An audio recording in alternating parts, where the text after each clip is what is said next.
ನಮಸ್ತೆ ಸ್ನೇಹಿತರೆ, welcome back to ಸಮೃದ್ಧಿ ಜೀವನ ಚಾನಲ್.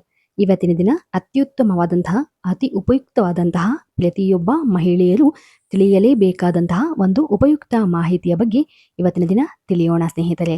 ಹೌದು, ಅದುವೇ ಪ್ರತಿಯೊಂದು ಮನೆಯಲ್ಲಿಯೂ ಅಡುಗೆ ಮನೆಯನ್ನು ದೇವರ ಮನೆಯ ಸಮಾನವೆಂದು ಹೇಳಲಾಗುತ್ತದೆ.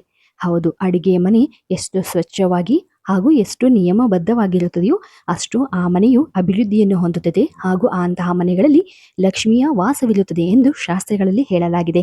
ಹೀಗಿರುವಾಗ ಇಂತಹ ಅಡುಗೆ ಮನೆಗಳಲ್ಲಿ ನಾವು ಯಾವ ನಿಯಮಗಳನ್ನು ಪಾಲಿಸಿದರೆ ನಮ್ಮ ಮನೆಯು ಸಂಪತ್ತು ಸಮೃದ್ಧಿಯಿಂದ ಹಾಗೂ ಯಾವುದೇ ರೀತಿಯ ಕೆಟ್ಟ ದೃಷ್ಟಿ ಮನೆಗೆ ತಾಗುವುದಿಲ್ಲ.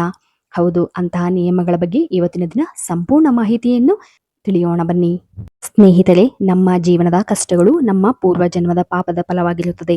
ಇದಕ್ಕಾಗಿ ಪ್ರಸ್ತುತ ಜನ್ಮದಲ್ಲಿ ಪುಣ್ಯ ಕಾರ್ಯಗಳು ಮಾಡಿದರೂ ನಮ್ಮ ಕಷ್ಟ ಕಣ್ಣೀರು ನಮ್ಮನ್ನು ಬಿಡುವುದಿಲ್ಲ.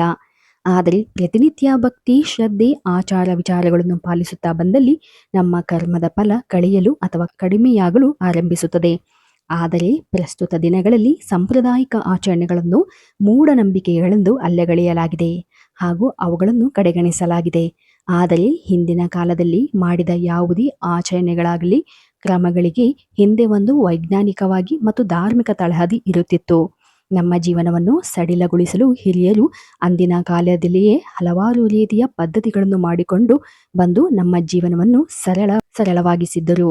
ಆದರೆ ತಿಳಿಯದೆಯೂ ಮಹಿಳೆಯರು ಮನೆಗಳಲ್ಲಿ ಕೆಲವು ಚಿಕ್ಕ ಪುಟ್ಟ ತಪ್ಪಿನಿಂದಾಗಿ ಜೀವನದಲ್ಲಿ ಆಘಾತಕಾರಿಯಾದಂತಹ ಹೊಡೆತವನ್ನು ಅನುಭವಿಸಬೇಕಾಗುತ್ತದೆ. ಹೌದು ಸ್ನೇಹಿತರೆ, ಮಹಿಳೆಯರು ಮನೆಯಲ್ಲಿ ಕೆಲವೊಂದು ನಿಯಮಗಳನ್ನು ಕಟ್ಟುನಿಟ್ಟಾಗಿ ಪಾಲಿಸಲೇಬೇಕು ಎಂದು ಶಾಸ್ತ್ರಗಳು ಹೇಳುತ್ತವೆ. ಇದು ಮನೆಯನ್ನು ಮತ್ತು ಮನೆಯ ಯಜಮಾನನಿಗೆ ಅಭಿವೃದ್ಧಿಯನ್ನು ತರುತ್ತದೆ, ಮಾತ್ರವಲ್ಲ ನೆಮ್ಮದಿಯ ಜೀವನ ಮಾಡಲು ಸಹಕಾರಿಯಾಗುತ್ತದೆ ಸ್ನೇಹಿತರೆ. ಹೌದು, ಅದರಲ್ಲೂ ಅಡುಗೆ ಮನೆಯಲ್ಲಿ ತಾಯಿ ಅನ್ನಪೂರ್ಣೇಶ್ವರಿಯ ವಾಸವಿರುತ್ತದೆ. ಅಡುಗೆ ಮನೆಯಲ್ಲೂ ಕೂಡ ದೇವತೆಗಳ ವಾಸವಿರುತ್ತದೆ. ಹಾಗಾಗಿ ಈ ಒಂದು ಅಡುಗೆ ಮನೆಯಲ್ಲಿ ಸ್ವಚ್ಛವಾಗಿರಿಸಿ ಕೆಲವೊಂದು ವಸ್ತುಗಳನ್ನು ಕ್ರಮಬದ್ಧವಾಗಿ ಜೋಡಿಸಿ ನಿಯಮಗಳನ್ನು ಪಾಲಿಸುವುದರಿಂದ ತಾಯಿ ಅನ್ನಪೂರ್ಣೇಶ್ವರಿಯ ದಯ ಮಾತ್ರವಲ್ಲ, ಮಾತೆ ಮಹಾಲಕ್ಷ್ಮಿಯ ಅನುಗ್ರಹವೂ ಕೂಡ ದೊರೆಯುತ್ತಾ ಹೋಗುತ್ತದೆ ಹಾಗೂ ಆ ಮನೆಯು ಏಳ್ಗೆಯನ್ನು ಹೊಂದಲು ಆರಂಭಿಸುತ್ತದೆ ಸ್ನೇಹಿತರೆ. ಹೌದು, ಪ್ರತಿಯೊಂದು ಅಡುಗೆಗೂ ನಾವು ಬಳಸುವಂತಹ ಉಪ್ಪನ್ನು ನಾವು ಒಂದು ದೈವಿಕ ಭಾವನೆಯಿಂದ ನೋಡಬೇಕು. ಹೌದು, ನಿಮಗೆ ತಿಳಿದಿರಬಹುದು, ಊಟಕ್ಕೆ ಉಪ್ಪು ಹೆಚ್ಚಾದರೂ ಕೂಡ ಅಡುಗೆ ರುಚಿ ಕೆಡುತ್ತದೆ. ಹಾಗೆಯೇ ಕಡಿಮೆ ಆದರೂ ಕೂಡ ಅಡುಗೆಯಲ್ಲಿ ರುಚಿ ಎಂಬುದು ಇರುವುದಿಲ್ಲ. ಇದೇ ರೀತಿಯಾಗಿ ಜೀವನದಲ್ಲಿ ಪ್ರತಿಯೊಂದು ಸವಲತ್ತುಗಳು, ಖರ್ಚುಗಳು ಅಥವಾ ಯಾವುದೇ ರೀತಿಯ ತಿಳುವಳಿಕೆಗಳು ಸೀಮಿತದಲ್ಲಿರಬೇಕು. ವಿಪರೀತವಾದಂತಹ ಹಣದ ಪೋಲು ಅಥವಾ ಹಣದ ಖರ್ಚು ಅಥವಾ ಅಜ್ಞಾನವೂ ಕೂಡ ನಮ್ಮ ನಾಶಕ್ಕೆ ಕಾರಣವಾಗುತ್ತದೆ ಸ್ನೇಹಿತರೆ. ಹೌದು, ಹೀಗಿರುವಾಗ ಉಪ್ಪನ್ನು ಲಕ್ಷ್ಮೀ ದೇವಿಯ ಸ್ವರೂಪವೆಂದು ಹೇಳಲಾಗುತ್ತದೆ. ಉಪ್ಪಿನ ದೀಪವನ್ನು ಹಚ್ಚಿ ನಾವು ಕಷ್ಟಗಳನ್ನು ಕಳೆದುಕೊಳ್ಳುತ್ತೇವೆ ಸ್ನೇಹಿತರೆ. ಹಾಗೂ ಉಪ್ಪನ್ನು ವಾಸ್ತುವಿನ ಪ್ರಕಾರ ಅತ್ಯುತ್ತಮವಾದಂತಹ ಒಂದು ಪದಾರ್ಥವೆಂದು ಭಾವಿಸಿ ಮನೆಯ ಕೆಲವೊಂದು ದಿಕ್ಕುಗಳಲ್ಲಿ ಈ ಒಂದು ಉಪ್ಪನ್ನು ಇಡುವುದರಿಂದ ಎಲ್ಲ ರೀತಿಯ ವಾಸ್ತು ದೋಷ ನಿವಾರಣೆಯಾಗುತ್ತದೆ ಎಂದು ಹೇಳಲಾಗುತ್ತದೆ. ಹೌದು, ಏಕೆಂದರೆ ಉಪ್ಪಿನಲ್ಲಿ ಎಲ್ಲ ರೀತಿಯ ನಕಾರಾತ್ಮಕತೆಯನ್ನು ಎಳೆದುಕೊಂಡು ಪಾಸಿಟಿವ್ ಆಗಿರುವಂತಹ ಅಂದರೆ ಸಕಾರಾತ್ಮಕ ವಾತಾವರಣವನ್ನು ಬಿಡುವಂತಹ ಒಂದು ಶಕ್ತಿ ಈ ಒಂದು ಉಪ್ಪಿನಲ್ಲಿರುತ್ತದೆ. ಹೌದು, ಈ ಒಂದು ಉಪ್ಪಿನಲ್ಲಿ ದೈವಿಕವಾದಂತಹ ಅಂಶ ಹೆಚ್ಚಾಗಿಯೇ ಇರುತ್ತದೆ. ಆದರೆ ಅಡುಗೆ ಮನೆಯಲ್ಲಿ ಉಪ್ಪಿನ ವಿಚಾರವಾಗಿ ಹಲವು ತಪ್ಪುಗಳನ್ನು ಮಾಡುತ್ತಾ ಹೋಗುತ್ತೇವೆ. ಇದರಿಂದ ಮನೆಯಲ್ಲಿ ಸದಾ ಜಗಳ, ವಿಪರೀತ ಖರ್ಚುಗಳು, ಸಾಲದ ಅತಿಯಾದ ಸಮಸ್ಯೆಯಿಂದ ನಾವು ಬಳಲುತ್ತೇವೆ. ಹೌದು, ಹಾಗಾದರೆ ಉಪ್ಪನ್ನು ಯಾವ ರೀತಿ ಬಳಸಬೇಕು ಎಂಬುದರ ಬಗ್ಗೆ ಮೊದಲು ತಿಳಿಯೋಣ. ಮೊದಲು ಉಪ್ಪನ್ನು ಅಡುಗೆಗೆ ಬಳಸುವಾಗ ಅದನ್ನು ಮುಟ್ಟಿದ ನಂತರ ಮೊದಲು ಕೈ ತೊಳೆಯಬೇಕು. ಹೌದು, ಉಪ್ಪನ್ನು ಮುಟ್ಟಿದ ನಂತರ ಯಾವುದೇ ಕಾರಣಕ್ಕೂ ಇತರ ಪದಾರ್ಥಗಳನ್ನು ಮುಟ್ಟಬಾರದು ಎಂದು ಹೇಳಲಾಗುತ್ತದೆ.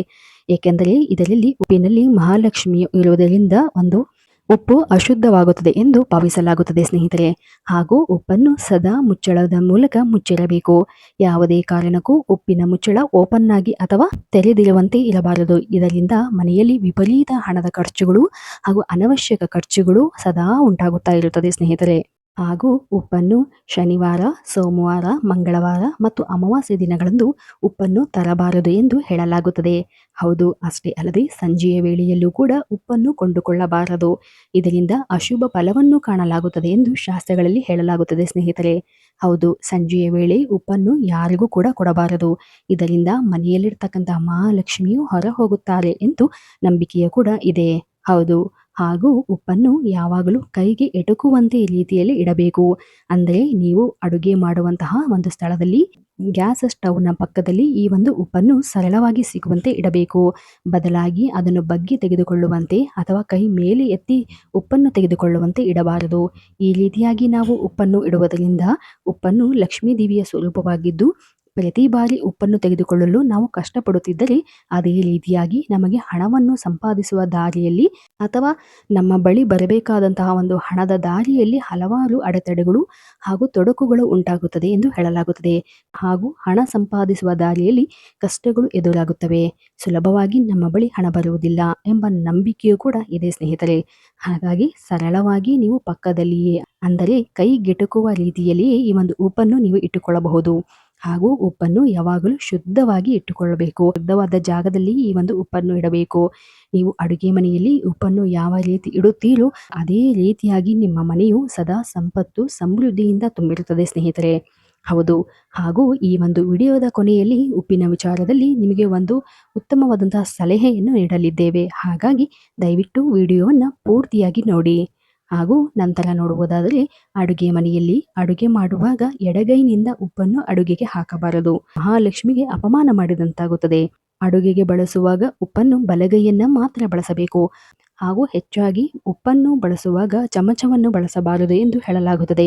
ಉಪ್ಪನ್ನು ಅಡುಗೆಗೆ ಬಳಸುವಾಗ ಕೈಯಲ್ಲಿ ಉಪ್ಪನ್ನು ಬಳಸುವುದು ಕೂಡ ಒಳಿತು ಎಂದು ಹೇಳಲಾಗುತ್ತದೆ ಸ್ನೇಹಿತರೆ. ಹೌದು, ಉಪ್ಪನ್ನು ಯಾವುದೇ ರೀತಿಯಾದಂತಹ ಪ್ಲಾಸ್ಟಿಕ್ ಅಥವಾ ಸ್ಟೀಲಿನ ಡಬ್ಬದಲ್ಲಿ ಕೂಡ ಇರಬಾರದು. ಏಕೆಂದರೆ ಸ್ಟೀಲಿನ ಡಬ್ಬದಲ್ಲಿ ಇಡುವುದು ಒಂದು ಶನಿಯ ಪ್ರತೀಕವೆಂದು ಹೇಳಲಾಗುತ್ತದೆ. ಹಾಗಾಗಿ ಉಪ್ಪನ್ನು ನಾವು ಸ್ಟೀಲಿನ ಡಬ್ಬದಲ್ಲಿ ಇಟ್ಟರೆ ನಮ್ಮಲ್ಲಿ ಕಷ್ಟಗಳು ಜಾಸ್ತಿ ಆಗುತ್ತದೆ, ನಮ್ಮ ಮನೆಗಳಲ್ಲಿ ತೊಂದರೆಗಳು ಜಾಸ್ತಿ ಆಗುತ್ತದೆ ಎಂದು ಹೇಳಲಾಗುತ್ತದೆ ಸ್ನೇಹಿತರೆ. ಹಾಗಾಗಿ ಉಪ್ಪನ್ನು ಯಾವಾಗಲೂ ಒಂದು ಗಾಜಿನ ಡಬ್ಬದಲ್ಲಿ ಅಥವಾ ಒಂದು ಪಿಂಗಾಣಿ ಡಬ್ಬದಲ್ಲಿ ನೀವು ಹಾಕಿಟ್ಟರೆ ಲಕ್ಷ್ಮೀ ದೇವಿಯ ಅನುಗ್ರಹವಾಗುತ್ತಾ ಹೋಗುತ್ತದೆ. ಹಾಗೂ ನಿಮ್ಮ ಮನೆಗಳಿಗೆ ಅಥವಾ ನಿಮ್ಮ ಮನೆಯಲ್ಲಿರ್ತಕ್ಕಂತಹ ವ್ಯಕ್ತಿಗಳಿಗೆ ಅಥವಾ ಚಿಕ್ಕ ಮಕ್ಕಳಿಗೆ ಯಾವಾಗಲಾದರೂ ದೃಷ್ಟಿಯನ್ನು ತಗುಲಿದರೆ ಈ ಒಂದು ಉಪ್ಪಿನಿಂದ ದೃಷ್ಟಿಯನ್ನು ತೆಗೆಯುತ್ತಾ ಹೋದರೆ ಪರಿಣಾಮಕಾರಿಯಾಗಿ ಈ ಒಂದು ದೃಷ್ಟಿ ದೋಷದಿಂದ ನೀವು ಹೊರಬರಬಹುದು. ಹೌದು, ಉಪ್ಪನ್ನು ಸದಾ ಅಂದರೆ ನಿಮ್ಮ ಒಂದು ಬಾತ್ರೂಮಿನಲ್ಲಿ ಒಂದು ಲೋಟದಲ್ಲಿ ಉಪ್ಪನ್ನು ಹಾಕಿ ಸದಾ ಇಡುವುದರಿಂದ ಯಾವುದೇ ರೀತಿಯಾದಂತಹ ನೆಗೆಟಿವ್ ಎನರ್ಜಿ ನಿಮ್ಮ ಬಳಿ ಬರುವುದಿಲ್ಲ. ಹಾಗೂ ಯಾವುದೇ ರೀತಿಯಾದಂತಹ ವಾಸ್ತುದೋಷ ಇದ್ದರೂ ಕೂಡ ಈ ಒಂದು ಉಪ್ಪು ನಿವಾರಣೆ ಮಾಡುತ್ತದೆ ಸ್ನೇಹಿತರೆ. ಹೌದು. ಹಾಗೂ ಉಪ್ಪು ಒಂದು ದೈವಿಕ ಶಕ್ತಿಯನ್ನು ಹೊಂದಿದೆ. ಹಾಗಾಗಿ ಇದನ್ನು ಕೆಳಗೆ ಮಾತ್ರ ಬೀಳಿಸಬೇಡಿ. ಅಕಸ್ಮಾತ್ ಬಿದ್ದಂತಹ ಉಪ್ಪನ್ನು ಅದನ್ನು ತೆಗೆದುಕೊಂಡು ಗಿಡಕ್ಕೆ ಹಾಕಿ, ಆದರೆ ಅದನ್ನು ಪುನಃ ಅಡುಗೆಗೆ ಬಳಸಬೇಡಿ. ಹಾಗೂ ಉಪ್ಪನ್ನು ಯಾವಾಗಲೂ ಶುಕ್ರವಾರದ ದಿನ ಕೊಂಡುಕೊಳ್ಳುವುದು ಅತ್ಯುತ್ತಮವಾದದ್ದು ಎಂದು ಹೇಳಲಾಗುತ್ತದೆ. ಏಕೆಂದರೆ ಲಕ್ಷ್ಮಿಯ ದಿನವಾದಂತಹ ಈ ಒಂದು ಶುಕ್ರವಾರದ ದಿನ ಉಪ್ಪನ್ನು ಮನೆಗೆ ತರುವುದರಿಂದ ಮಹಾಲಕ್ಷ್ಮಿಯು ನಿಮ್ಮ ಮನೆಗೆ ಪ್ರವೇಶವನ್ನು ನೀಡುತ್ತಾರೆ. ಹೌದು, ಈ ಒಂದು ಉಪ್ಪನ್ನು ಹೆಚ್ಚಾಗಿ ಶುಕ್ರವಾರದ ದಿನ ಮುಂಜಾನೆಯ ವೇಳೆಯಲ್ಲಿ ಬೆಳಗ್ಗಿನ ವೇಳೆಯಲ್ಲಿ ತಂದರೆ ಹೆಚ್ಚಿನ ಶುಭ ಫಲವನ್ನು ನೀವು ಕಾಣಬಹುದು ಸ್ನೇಹಿತರೆ. ಹೌದು.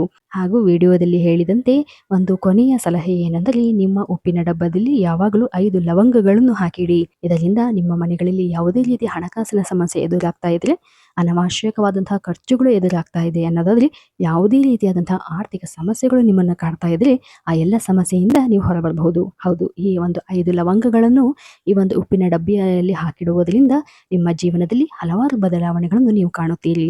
ಹೌದು ಸ್ನೇಹಿತರೆ, ಇವತ್ತಿನ ದಿನ ಹೇಳಿರುವಂತಹ ಈ ಸರಳ ಮಾಹಿತಿಗಳು ನಿಮಗೆ ಇಷ್ಟವಾಗಿದೆ ಎಂದು ಭಾವಿಸುತ್ತೇವೆ. ಇದೇ ರೀತಿಯಾದಂತಹ ಹೆಚ್ಚಿನ ಮಾಹಿತಿಗಾಗಿ ಹಾಗೂ ಹಲವಾರು ಸಲಹೆ ಹಾಗೂ ಆಧ್ಯಾತ್ಮಿಕ ವಿಚಾರಗಳಿಗಾಗಿ ದಯವಿಟ್ಟು ನಮ್ಮ ಚಾನಲನ್ನು ಸಬ್ಸ್ಕ್ರೈಬ್ ಮಾಡಿ. ಹಾಗೂ ತಪ್ಪದೆ ಈ ವಿಡಿಯೋಗೆ ಒಂದು ಲೈಕ್ ಕೊಡೋದನ್ನು ಮಾತ್ರ ಖಂಡಿತ ಮರೆಯಬೇಡಿ. ಧನ್ಯವಾದಗಳು.